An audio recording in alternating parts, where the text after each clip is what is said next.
আব্দুর রহমান ইবনে আউফ রাবি বলেন, তিনি নিজেই বলতেছেন যে আমি বাচ্চা মানুষের কথা এতটা গুরুত্ব দিলাম না, আমি এক কান দিয়ে শুনলাম আর এক কান দিয়ে কেমন যেন ফেলে দিলাম।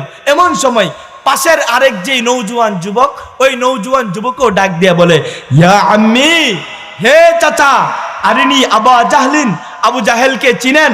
আমি আবারও অবাক হয়ে ডাক দিয়ে বললাম, ইয়া ইবনা আখি মা তাসনাউ বিহি, ভাতিজা আবু জাহেলকে দিয়ে কি করবা?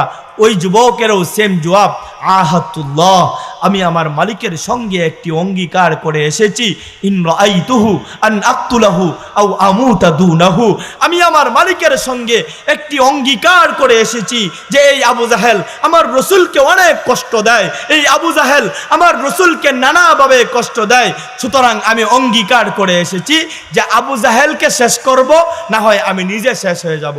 আব্দুর রহমান ইবনে আউফ এই দুই বাচ্চা নওজোয়ান যুবকের কথা শুই না তিনি এতটা চিন্তামুক্ত হইলেন না।